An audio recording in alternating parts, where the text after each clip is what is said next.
On this episode of the Bronze Metalist podcast, we talk about The Light That Dwells in Rotten Wood by Falls of Rauros.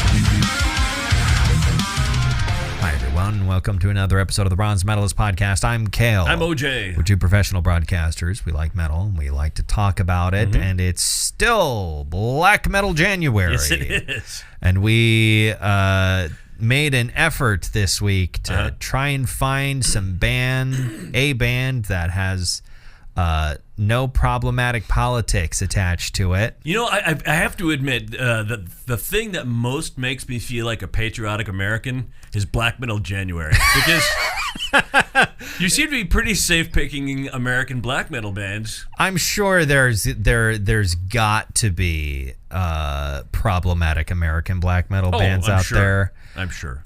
It's maybe it's because I've got a good barometer for these things, and I guess maybe I don't have that good a barometer because previous events in this month have happened, but it feels like a lot of the American black metal bands that I am aware of, I think by the time I was getting into that and learning about them, I was already at the stage where I was like, I'm just going to check out and see if these guys are chill, right? Before I start listening to them. So a lot of the American bands that I'm aware of don't seem to be nearly quite so sketchy.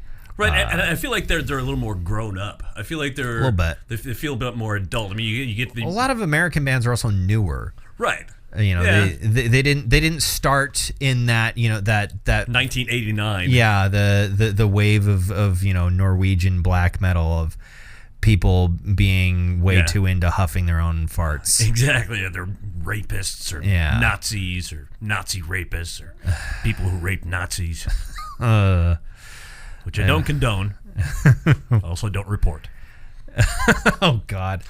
But yeah, as far as Falls of Rauros seem like they're pretty stand-up dudes. Yes. They're from Portland, Maine, which the idea that there's a Portland in Maine is always kind of fun to me. Right. Portland, Oregon, Portland, Maine, two very different towns. Probably. Yeah.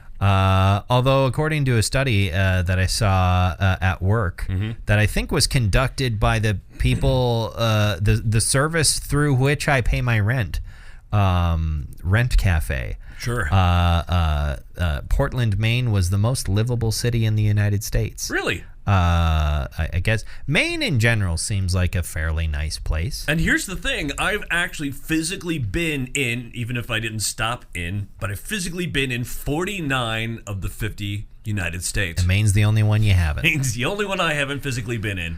Well, yeah, what are you waiting for? I don't know. Get on up there. You know, and I was close here about a year ago. I could have gone. Yeah, you were in Pennsylvania. Yeah. Yeah, drive. Maine's pretty close there. I feel like I would enjoy Maine. Go have some like lobster, a nice place. some chowder. I think I've said it before. I don't know about on this program broadcast this here show. But I feel like if I was going to move to another state, I feel like Maine would be pretty high on the list for me. Yeah. It seems nice. Not too many people. The cities aren't crowded. There's a lot of forest if you want. A lot of trees. There's some beautiful national parks. Oceans there. There's lakes. There's it doesn't get too hot. Right.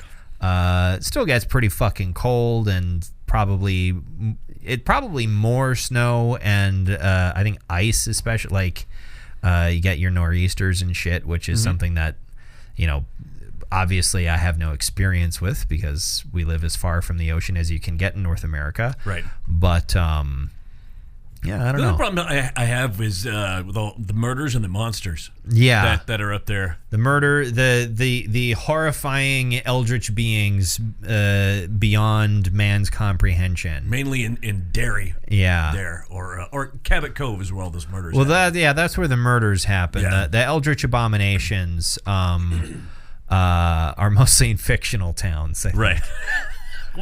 all of Lovecraft's shit set in Maine, I think, is usually in fictional towns. I was thinking of Stephen King, but I mean, oh, yeah. Actually, now that I'm thinking about it, I don't know if there's. Maybe I'm getting it confused. I don't know if. I think there's some Lovecraft stories set in Maine. I don't know. They're almost anything that It's fictional. I mean, yeah. As long as it doesn't take place in like fucking Antarctica or something like that, or some nebulous place out in the middle of the ocean. Right. Like anything in a Lovecraft story that takes place in the United States usually takes place in New England somewhere. Right. Because that's where he was from. And you write what you know. Yeah. If he was really writing what he knew, it would have been his own basement because he never left it. Right. He's one of those few people where like because he's famously extremely racist. Right. And I think he's one of the few people I can think of where if you were to describe him as a xenophobe because he hates people of other races and nationalities, it's really true in the sense that he was actually afraid of them. Yeah, the phobia part was real. The man seemed to have been terrified of everything. Right. Which I guess is why he wrote some compelling horror stories. But and then died young. Yeah. Any who and how. Yeah. How are you doing? I'm doing good. I had a weird encounter at Target tonight. Yeah, okay. What happened? So I go in there to buy stuff for dinner and some sundries, whatnot. And I'm in the grocery area, and there was this young woman who walked past me. I was going one way, she was going to other, and each of her legs was slightly curved, out. Okay. A bit, and she's going by, and I nod at her, she nods me, and then I go around and I'm going into the produce area, and I unconsciously, at a very low volume, start singing the alternate lyrics to the Popeye theme, which is, I don't know if you know, I'm Popeye the Sailor Man, I live in a garbage can, I like to go swimming, and then she came around the other way. We were in orbit, the same, but just in opposite directions, and she could walk into the produce and have some creepy middle-aged jackaloon sing with bow-legged women right into her face. Oh, Jay. I felt so bad. She didn't react. Yeah, I felt terrible. What is going on in my pants? The police are calling you for your crimes. That's why my alarm didn't go off. Why? 7:30. What's the alarm for? To wake up at 7:30. When I wake up. Oh, is that why you were late this morning? That's why I was late this morning. Shit. You're having a day. Yeah, I'm having a day. Be careful with your headphone cord. Your leg's on the wrong side of it. Yeah. If you want to continue having a day. Why does my phone think I want to wake up at 7:30 p.m.? Well, it doesn't think anything. You're responsible for telling it what to think. Or did you have Siri do that for you? I had Siri do it for me. Okay, yeah, you got to specify, I think. She's not that smart. I'll have to remember to tell her later. Siri's a little bit. Siri's, she's a good secretary, but she's a little brain dead. Yeah, either that or she's April Ludgate. She's gonna start scheduling all of your shit for a day that doesn't exist. Like March 31st. July 31st. Oh, it was. Yeah. Okay, yeah. It was October 19th. It was the other day. Yeah. Yeah, that story makes my skin crawl. Yeah. And I'm never gonna forget that. We were talking about that earlier. How All the cringy things you've done, you'll never forget those. Yeah. Yep. Yeah. Yikes. Well, anyway, I'm sorry that happened to you. It's all right. I didn't shop for produce anymore. Yeah, I was left. done. I just left. I went to the self-checkout, quickly paid for the things that I had already picked up, and got the hell out of there. At least you feel bad. Oh, of course I feel terrible. Because on one hand, I'm like, why did you even start singing it? But on the other hand, I understand sometimes having, weird compulsions that you just kind of have to do something about. Right. And I wasn't even thinking consciously about it. I was looking at lettuce and shit. I mean, yeah. Oh boy. Yeah. Oh. I'm just thinking about Kyle Kinane now. Remember that time you dropped a brick on a frog? Oh boy. Anything else? You doing anything else? Man, no, I don't think I have anything else going on. I mean, okay. Been working a lot lately. Yeah.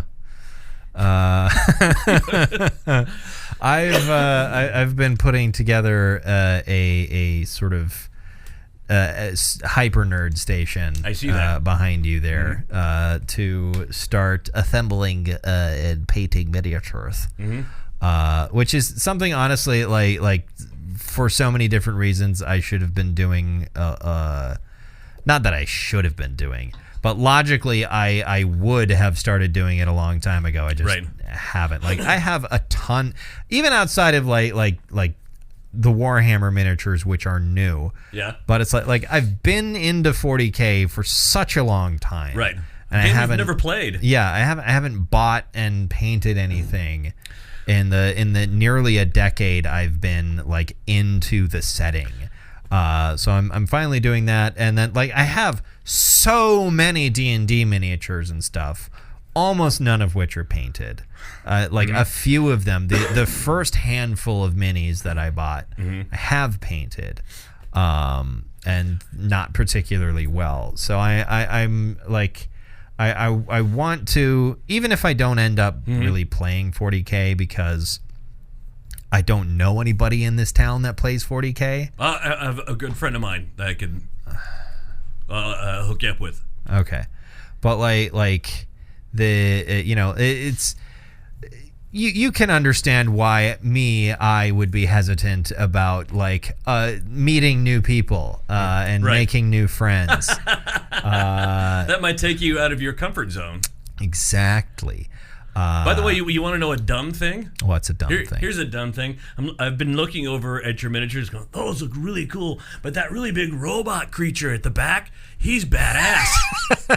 The fucking painting handle. Yeah, it took me until like moments ago and went, oh. Yeah, it's just dummy. It's the little arms on it I think are for holding pieces in place while you're gluing. Right. Yeah, those minis I didn't really have to do any gluing on. Those are push fit minis where they have little pins on the inside, snap together. But a lot of them you are from other kits, you generally have to glue each piece in place, or you can magnetize, which sounds like work. It's all work, but like painting seems like it's going to be a bit of a pain in the ass. But hopefully I will find it relaxing in some way. Well, you should just use your hand. Yeah, I'll just finger paint. Well, don't use your ass. How would I paint them with my ass? You're the one who said it was going to be a pain in your ass. Okay, all right. You just hold the brush in your fingers. Yeah, all right. Okay. All right. But yeah, I bought an airbrush. That should be here by the end of the week, hopefully. Cool. That I will mostly be using for priming miniatures. Because now that I look at your screen back here for painting, it looks like you're about to have, do something at the science fair. Yeah. Kind of. I bought a foldable cardboard thing to put up against the wall, so that way I can use an airbrush back there without getting paint on the walls, right, or anything like that. Hopefully that will be a work in progress probably for the next forever. Unless I find it so incredibly annoying that I end up never doing it again and will have wasted a bunch of money, and that's never happened before. I've never invested a bunch of money in a hobby and then not done it nearly as much as I intended to. Kayaking. Yeah, me neither.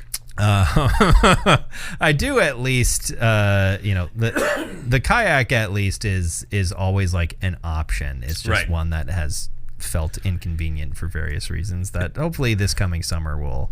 I say that every year. I'm like, this summer, this is the summer. Yeah, this is where I'm going to go out there in the kayak. That first year was pretty easy because that was like COVID. That was the first summer of COVID. There was nothing else going on. We didn't have D&D. As much fun as D&D was.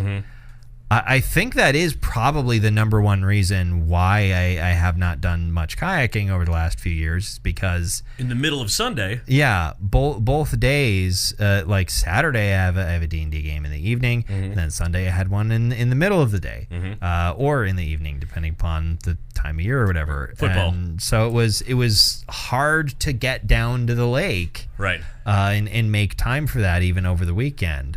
So I don't know what that situation will be like come this summer. I don't know if we'll be back playing again or not, but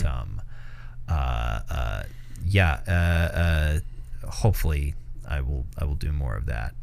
But hopefully all the Warhammer stuff is as satisfying as I hope it will be. Yes. I have cut myself twice putting those miniatures together, because sometimes it requires the use of a razor blade. It's like classic model kit, model making, where you have to cut things out of plastic rectangles, and then you want to shave off plastic mold lines and stuff like that. And is it like an X-Acto kind of? Yeah, basically it's over there somewhere.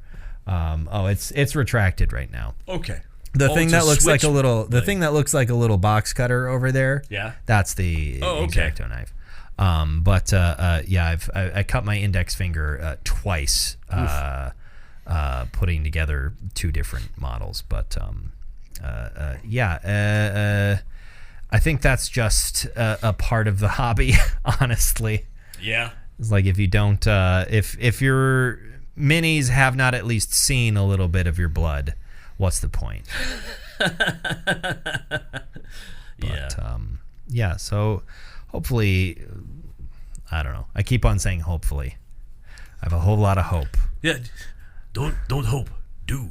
Yes, there we go. I was trying to do Yoda there, but they didn't. I don't know what that came out as. Yeah, I have no. Okay, I would not have known that was supposed to be Yoda. Yeah. Well, I think the guy who was like, don't hope. Like, you're like really racist sort of. Either that or it was kind of it was almost sort of Italian American is when what I heard when you did it. Don't hope, Tone. Just do it. Just do it. All right. I don't know what accent this is. Once you're done with the miniatures, we'll have some gabagool. We'll have for the Emperor or whatever. All right. Let's talk about the album before we lose our minds. This episode has also been weird because I had to fuck around with the software for like 10 minutes. Yeah. And try and figure out exactly... try and figure out what the fuck Adobe was doing in 1999. That's one of my favorite pastimes, by the way, looking at the back of someone's head while they shout at a computer. But let's talk about Falls of Rauros. The album we're talking about is The Light That Dwells in Rotten Wood. It's their second studio album, came out in 2011, which I had forgotten these guys have been around as long as they have. Yeah, this is their sophomore record. Their second record. The first album came out in 2008. We've talked about a couple of their albums before. We talked about Key to a Vanishing Future. It came out a couple years ago. And we've also talked about... I don't think the album is called Weapons of Refusal. I actually don't remember what the album is called. The one from 2019. I don't know where my phone's at. Yeah, whatever it's called. We talked about that one as well. Now it's gonna bother me. Now the podcast has to grind to a halt so we can look this so we can remember it. Fuck me. Patterns in Mythology. Yes, that was it. You got there first. You win. I could edit this, but You won't. I won't. Yeah, we've talked about them a couple times before. Yeah. Seem like pretty cool dudes. They have been around for a while, been making music. They have they're one of those bands that has they really just sort of fit what I see as sort of the American black metal style. Right. I think there is a pretty big trend of a lot of American black metal bands, or at least some of the more well-known ones anyway. Like there's tons of like one-man black metal projects and stuff that, people that are trying really hard to sound like early Norwegian black metal and whatnot. But I feel like a lot of the more well-known American black metal bands are all sort of this style of like very atmospheric influenced. Right. Lots of like themes of nature and sort of folk feel to it. Yeah, a folk, incorporating certain folk elements to it. Of course, I have gushed on and on about Panopticon over how many episodes we've done. And Austin, by the way, has I think played drums for Falls of Rauros numerous times. Sure. That sort of filled in on various tours. He's probably played more than drums, honestly, because he plays everything. So right, they're pretty good buds, as I understand. Have you met our glockenspiel player, Austin Lund? He probably does. Yeah. I don't know,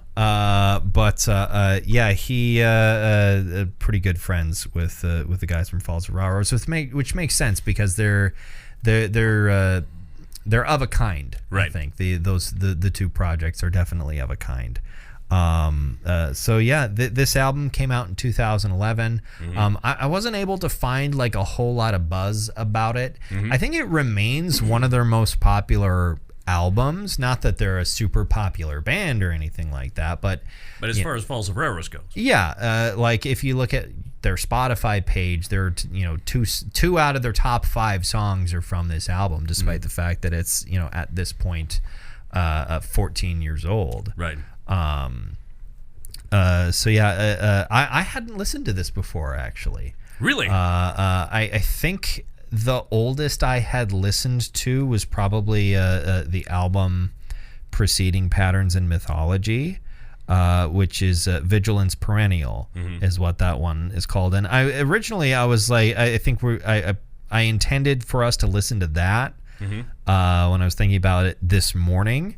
And then I was like, you know what? It seems like people really like their album from 2011. Let's listen to that instead. By the way, last week I mentioned it was like maybe we'll listen to that first Numenorian album. Yeah. And then I did some Googling and was like, what the fuck happened to Numenorian? Like, I really loved their album from 2019 called Adore. It's like, what happened to those guys? Why haven't they made anything new? They broke up in 2021 after 2 of the band members were accused of sexual assault. Of course. Because of course. And where are they from? They were from Canada. Okay. I want to say one of the Scandinavian countries. Yeah, I think they were either Vancouver or Ontario, which is technically most of Canada. Right. Or Vancouver or Toronto, I meant. Is it either the province of the province of Toronto? No, they're from one of those cities or near one of those places. What I was trying to imply is that most of the population of Canada is in Vancouver or Toronto. Right. Or I guess Montreal. Sure. Or Edmonton. Or Quebec City. Yeah. Although, it's, I don't know. Yeah. Is Quebec City all that big? I mean, it's decent size. I guess. I think it's just so close to Montreal that I think it just gets lumped into that greater community. into the greater metro area. Sort of the like East Coast, like Upper East Coast thing where like from Washington D.C. all the way to Boston, it's basically just one unbroken expanse of habitation. But I read about that and I was like, you know what? If I was already annoyed enough last week to make the episode like half about that, the difficulties. Let's not do that again. Let's just find some people that seem to be all right. Which is why we're gonna stick with Falls of Rauros. Falls of Rauros. Decent guys. Yeah. They probably wear flannel and drink beer. Probably. Yeah. I don't know. I don't know. I feel like I wish I hadn't I hadn't organized my thoughts to find something to really say about this album. I really like it. You know what? This is my favorite work of theirs so far. Yeah, it's really good. This is great. I wish I had listened to it more and had decided we were going to listen to it before this morning, so I could have listened to it more times. We could so I had something to, so I had some thoughts about it. This could have been one of those Ollie, the weather. The Blackie weather. Yeah. It's good. It's good. What do you think about the album, Ollie? It's good. Thank you, Ollie. Yeah. Congratulations. I mean, it brings together a lot of different, it does all the things we talked about many American black metal bands doing in our experience. It brings in, elements of certain folk conventions, American folk conventions, more specifically, with the acoustic guitar. There's bits and pieces of the sounds of nature on this as well, which is something again very in common with like Panopticon. Of course, Panopticon goes much further with the folk elements, often bringing a lot more banjo, just explicit bluegrass, just in there. Whereas this is just sort of more of a general American folk influence. Which gives it could use the D word again. Dynamic. A lot of it. Because I feel like we haven't said that word all that much lately, so we can give ourselves a little bit of grace. Sure.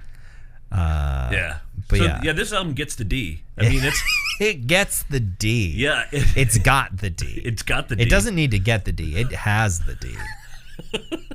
I mean, because most of the songs begin with a beautiful acoustic. Or just are a beautiful acoustic piece. Yeah, there are really only like 3 black metal songs on here. Yeah, and the rest are kind of. There are some, some of the interludes and instrumental tracks have distorted guitar on them, but it's often quite a bit less, quite a bit more understated than the tracks with the vocals on them. Right. But yeah, there's interludes and long intros and all of that. Very, very beautiful stuff. Very beautiful. They have a certain quality. Je ne sais quoi. That's literally what I was about to say. A certain there's a certain edge to their music. That's present on pretty much all of their albums. This sort of like, I want to describe it as like desperate hopefulness. Yeah. There is this quality of like anguished hope, kind of. I think that's why. Maybe just because we haven't listened to Falls of Rauros in a while. If I listened to their other stuff, I'd have the same feeling about their other music that I had about this. Yeah. But this did give me that. I think it resonated with that exact feeling that I've had for a few months now. Yeah. Where I'm desperate. I want to be hopeful. I want to be happy. Yeah. You just want to. just desperately trying to feel something, feel like something good is coming. And I don't know if that has anything to do with the lyrics on here. Is that I didn't have the lyrics in front of me. The vocals are not totally indecipherable, right? But they are black metal. Yeah, vocals. they're not the most legible in the world either. There is just this. There is a feeling. And maybe it's just because that's a little bit of what I expect from them. I always think of the song "Weapons of Refusal," which is those lyrics very much are about that sort of ideal. And I think Patterns in Mythology as an album is sort of revolves around that idea as well. Right. To the point where I just expect that to be kind of like a central theme of their music a little bit. The album itself seems to some of the song titles seem to imply a theme of like growth in nature. Like one of the songs is awaiting fire or flood, or the flood that awakes it. Awaiting fire or the flood that awaits, as in like a tree, the seed of a tree that either depending upon the tree needs fire in order to germinate, or maybe it needs a flood. Are you? I guess I don't know what kind of trees actually need fire. I know like they're conifers. Yeah, cottonwoods, need flood waters and whatnot, but. Various conifers, need some fire. Right. That's why. There's actually that's one reason there are so many trees at Yellowstone. Yeah. Is because of all the volcanic activity. Yeah. It sets the trees on fire, and those type of trees don't reproduce, and some of the they burn. Shit just be on fire there at times. I forgot about fucking until this very second. I forgot about fucking. No, I forgot about what's the fucking geyser that like fucking Old Faithful? Yeah, it was Old Faithful that fucking exploded last summer, wasn't it? Yeah, and it has been faithful like for a while. Some people kind of got hurt. Yeah, because it was just a sudden, huge explosion that happened, and then everyone was like, "Oh my God, it's happening! Yellowstone's gonna explode! We're all gonna die!" No, you're fine. It won't be that dramatic. This album. I've been tired this week. Yeah, me too. It's just been yesterday. One of the computers in in my studio. The fan was acting up again and making noise, and I couldn't do anything about it. And I think I found, I don't know how to describe the quality of that noise, but I can describe the effect it had on me, which was, I think I discovered that to me, that is the most annoying sound in the world. Hey, you want to hear the most annoying sound in the world? I was so disturbed by it that it actually made me more efficient. Like yesterday, I got done with all my stuff quicker because I was desperate to do anything to get out of that fucking room. I actually talking about the back room at no, the Geo Studio. Oh yeah. Eventually, I put in my earbuds and then put the studio headphones on over the earbuds just to get a noise canceling effect. Right. So I couldn't hear the fucking groan that the computer fans were making. This morning, perfectly quiet. Sure. I have no idea what the difference in conditions was. That like I don't know why they were noisy yesterday and why they were quiet today. I don't get it. And I don't know how to fix it. But are you sure there's not a little remote control speaker in there being maybe that's what it operated by a person in another room? No, I'm fairly certain it's the fan, because when I went up to the back of that computer and just touched the area where one of the fans was, the noise was altered by me touching the part of the computer. It was still there. Yeah. It was different. But the timbre of the sound changed. What's the timbre of the genre? But yeah, I think that is, to me, the most annoying sound in the world, whatever, however to describe it. It was like a groan. it would go like, yeah, it was, I hated it. It was really, really, really disruptive to me. Al Pacino was in the corner. Does this album slap? Yeah. Yes, it does. It absolutely slaps. Yes. I was not able to find any, like, I guess I didn't look too hard, but I did not find a bunch of reviews of this from different publications and whatnot. So I don't have a score put together. What's your favorite track? At first I thought Banished was the answer to that. Yeah. But the aforementioned Awaiting the Fire or the Flood That Awakes It is possibly my favorite track on this. See, I at first I thought it was Banished, and then I thought it was Awaiting the Fire or the Flood That Awakes It. So it just kept getting better for you. And then, what you're saying. Yeah, and then it was Silence. Okay, sure. Because it's that big closing track. It's that big crescendo. It's got all the big feelings. It touches all the right marks. Yeah, I'm nothing if not predictable. It's not the final track. There is an instrumental sort of denouement. That feels like a prologue. I think. Patterns in Mythology. I think the last song actually is called Denouement on Patterns in Mythology. I want to check that now. I think I'm remembering that correctly. There's some album I really like where the last track is literally called Denouement. Bringing in lots of French literary, or just not necessarily literary terms, but language. French. Oh, it's not this album. Oh, it's not that. Oh. I got it backwards. It's also a different word. The first song in Patterns in Mythology is called Détournement. Détournement. I don't know how. Tournament? Yeah. Detour. It's spelled Détournement. But the E's got a little accent mark over it, and I don't know what language that comes from. I assume it's French, but I don't know.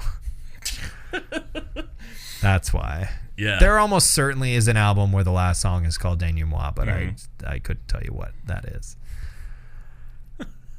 What metal do you bestow upon this album like Mascanada to Chewbacca? It's a gold. Yeah, it's a gold. It's the most unenthusiastic gold we've ever given. Yeah, it's gold. It's because it's been... It's too tired. Yeah. It's too tired. We're like a bicycle. It's the... Because we've got two tires? Yeah, we're too tired. Why not a motorcycle? Dream big. Come on. I think it's also that it's the dead of winter. Yeah. It was so cold. There's been no sunlight. Maybe that, sure, we'll just blame seasonal affective disorder. Yeah. That's what has killed this episode. Definitely, it's just that and nothing else. This has felt brittle. This episode could go off the rails at any point.